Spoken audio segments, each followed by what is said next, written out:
Well, hey there, everybody. It is Friday. It is 0 dark 30. So let's have some fun.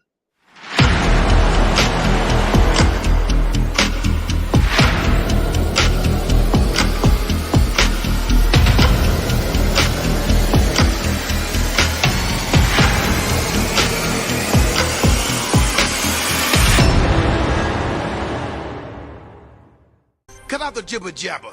Don't be babbling like a fool. Say what you got to say. That's all. Then shut your dang pie hole. Hey, everyone. Welcome back to the Prepared Mind channel. 0 dark 30 on Friday. Blasting out of the bunker into the darkness, folks. Boy, talk about prophetic, huh? Woo! It has been a heck of a week, right? Last weekend saw an attempt on President Trump's life, a serious one. Now, I was talking at a dinner last night. A bunch of business folks got together for a quick little birthday toast. But the topic came up. It couldn't be avoided. What happened? And not everyone was sure of everyone's politics, and there was a lot of money sitting at the table. So they touched on things very gingerly, and then we got to where we needed to be. It was an interesting way to go about having the discussion. There may have been one Democrat there, but it just reminded me that people are willing to talk as long as you're careful about it and all that other stuff. But one of the questions that kind of came up was, well, what's next? This was incredible.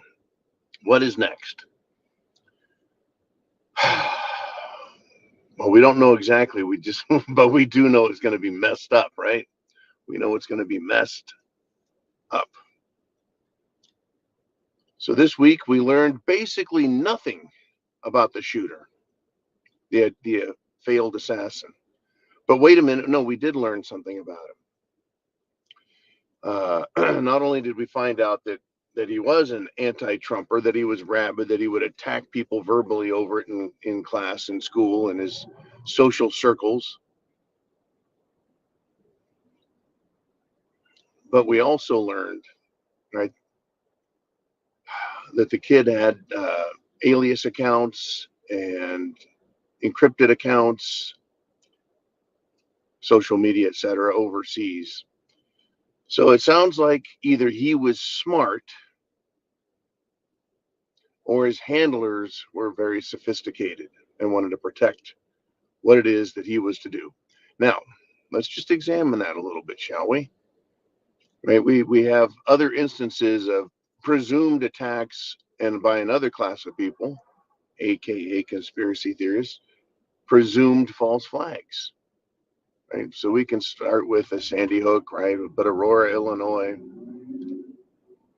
We can take a look at the Boston bombing, Parkland, any number of the school shootings, church shootings, and of course the LGB shootings, right? Of them shooting us, not us them. And they all kind of have this taste, right? Like this just ain't right. Like Uvalde, that school shooting was awful.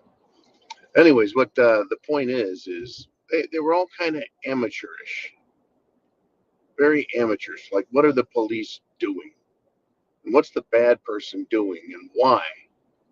And what the heck is going on? And the larger ones, of course, like Boston bombing, Sandy Hook, are patently not acceptable. So here we are, right? What's next? Well, we look at this, right? This kid supposedly disappears. Someone who is computer savvy is not anywhere to be found on social media. It's not that they just scrubbed him. It's just that, well, he'd been scrubbed prior all by himself. And he had encrypted accounts overseas, international. So what does that tell us? Right? It tells us quite a bit. Tells us quite a bit. I don't think this person, if they were really smart, if this would-be assassin was really smart, he'd have done a better job, right? But the evidence suggests that he's not, right?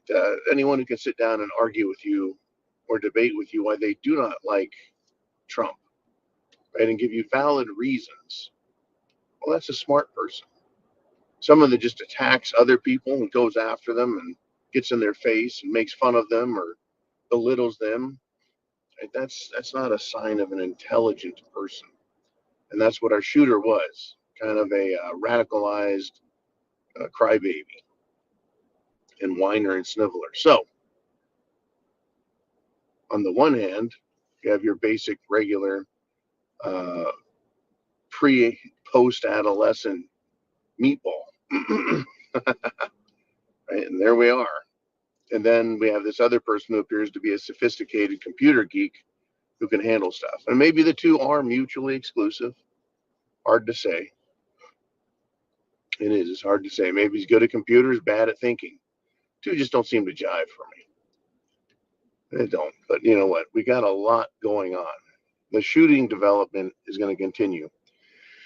And then you've got Mr.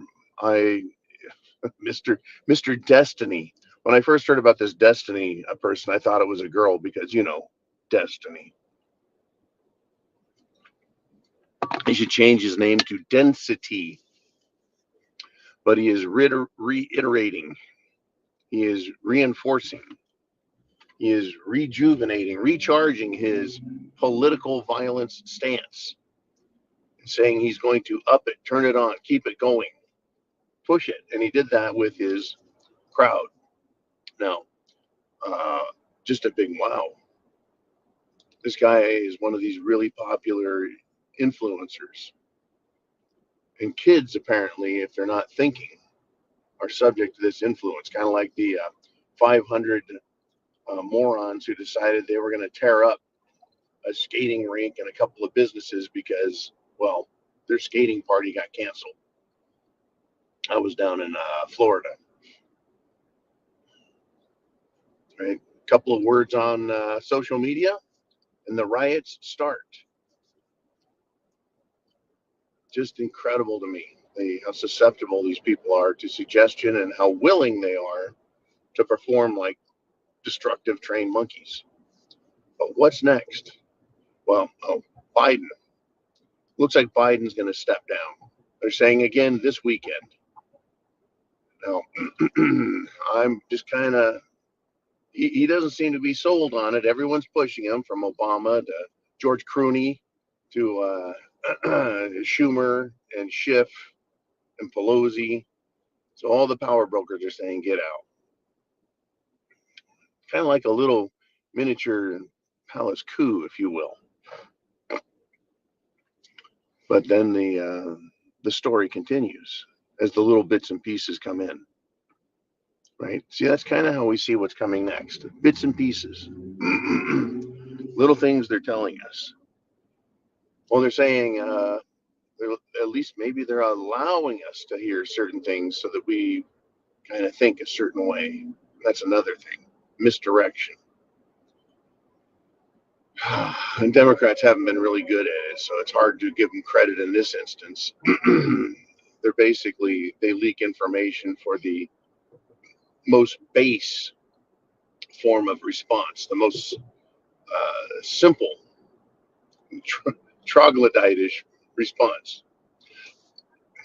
But the reports coming in are that Biden's going to step down and Biden will not endorse Kamala, and that they go to the Democrat National Convention and debate and duke it out there. Now, this is fascinating because if that happens, right, it's going to be after. This is what I understand, and correct me if I'm wrong, please, somebody. Ooh, man. If you don't, you don't have your candidate announced, they don't get to be on the ballot. There's deadlines they have to meet. Deadlines. Well, I wonder how many of these states are going to have a deadline come, pass, and then they change the Democrat candidate, and they still get the new candidate on the ticket, even though they should have had the door closed. Oh, they'll scream and talk about disenfranchised voters and people being cheated out of their votes. Oh, yeah. Folks, everything is a lie. Everything is a lie in politics.